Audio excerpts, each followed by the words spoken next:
Буцаа миний YouTube channel тавтан морил. Өнөөдрийн бичлэгээр би танарт аимшигын яриа ярьж өгнө гэж бодсон байгаа.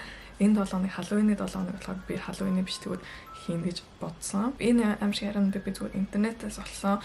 Тэгээ амар богинохоныг олохыг хичээсэн тийм амар урт аимшиг ярианууд биш. Тэгтээ хэдүүлээ шууд эхэлцгээе. Нэг шөнө би сэрээд амар шээс хүрсэн байсан. Зараа мессеж бичингээ 0 руу алхаж исэн. Тэгсэн чинь гинт нэг цагаан палачтай эмэгтэйтэй мөргөлцсөн. Тэгээ нөх юм бодлого нормог ясан болохоор уц руугаа хараад тэгээд өргөжлүүлээд явсан. Тэр эмэгтэй мөргөлдөгтөө уучлахгүйсэн. Хэд алхасныхаа дараа гинт хоош арсан чинь тэр эмэгтэй байхгүй болсон байсан. Тэгээ би гинт оюутныхаа байранд биш гэртээ байгаагаа сансан. Дараач өдөр манай найз залуу намайг гэрээс маань авчрах гэж байсан. Тосож тэгсэн чинь доошо буугаад очсон чинь чи яагаад цагаан палачтай өрөөндөө зогсоод нүрээ бодоод исэн бэ гэж асуусан. Тэгтээ надад ямар ч цагаан палач байхгүй. Хоёр дахь яриа. Би гэртээ ганцаараа зурагт үзээ сууж исэн. Тэгээд яг унтлахны өрөөний тэнд нэг юм хөдлөх шиг болсон юм. Дээшээ харсан чинь юу ч байхгүйсэн. Тэгэхээр дахиад би хоёр дахь удаа харсан чинь нэг эрэгтэй хүн миний өрөөнд байсан. Над руу орчингуудаа хурууга аман дээрээ тавьчингуудаа энийгээд цаашаа алах болоод өгсөн. Энэ эрэгтэйг цаашаа хараад алхахад би толгой руу харсан чинь нэг нөх байсан. Тэрнээс нь цус гарч ирсэн. Тэгээ хэдэн 7 хоногийн дараа би байрныхаа эзэнтэй энэ талаар ярьсан чинь тэр хүн гайхаж ирсэн. Чи мэдээгүй лөө манай энэ байранд нэг хүн буудулж өгсөн. Яг унтлахны өрөөнд ч гэж хариулсан. За 3 дахь яриа. Өдөр миний хамгийн дуртай хамтлагийн тоглолт нэсэн. Тэгээ би тийш явах гэжсэн.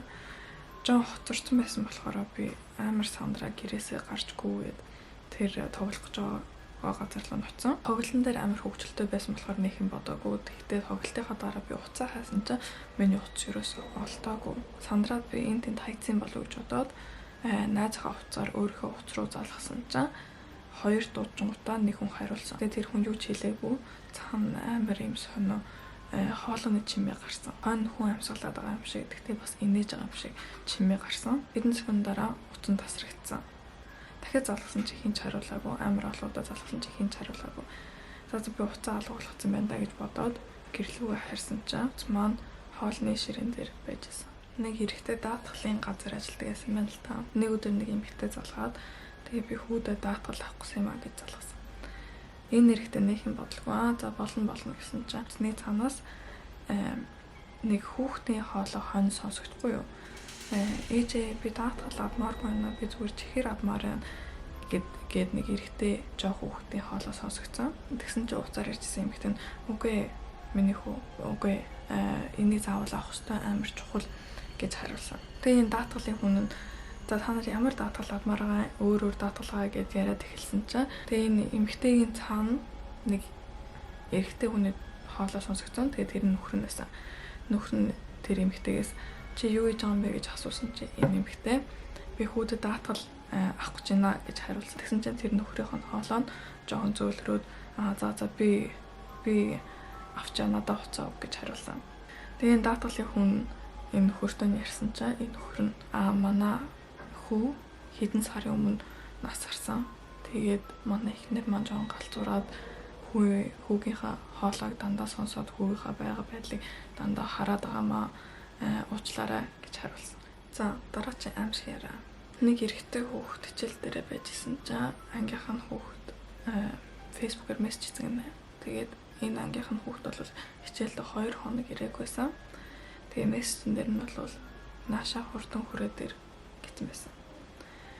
Тэгээ сургуультаа сууж исэн эрэгтэй хүүхэд буцаад чи хаана байгаа юм бэ? Яагаад сургуультаа ирээгүй юм бэ гэж бичээд баах юм гэсэн чи ерөөсөө хариу аваагүй. Тэгэхээр энэ эрэгтэй хүүхэд сургуулаад гарсныхаа дараа найз руугаа дугуйтаа очихгүй юу? Хэдхэн минутын цаатаа. Тэгээд гэрлүүн орсон чинь хаалга нонгор хойсон.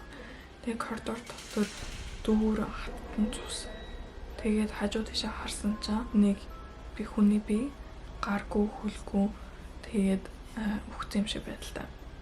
Энэ эрэгтэй хүүхэд амар айсандаа хаалга шууд буцаад хаагаад тэгээд цагдаа руу залгасан. Тэгээд цагдаа нар хурж ирээд бүх байрыг шалгасан чинь найзынх нь гэр бүлийнх нь бүх гишүүнүүдийг алдсан байсан. Тэгээд тэр нь бол өмнөх өдөр нь болсон явдал байсан. Тийм болохоор энэ эрэгтэй хүүхдлөө энэ найз нь бичээ өөр хүн байсан. За энэ удаагийн аимшиг ярианууд иймэрхүү байлаа. Тэгээд та нарт энэ аимшиг яриан таалагдсан бол хэлээрээ би илүү олныг хийн. Гэтэ ямар ч гэсэн энэ 7 хоног part 2 гарч ирнэ. Stay tuned. Тэгээд имжлэг таалагдсан бол лайк дараарай, коммент бичээрэй, subscribe дараарай. Тэгээд бас зүгээр үзэж олно. Тэгээд дараач хамжлэгэн дээр уулзцаая. Баяр та.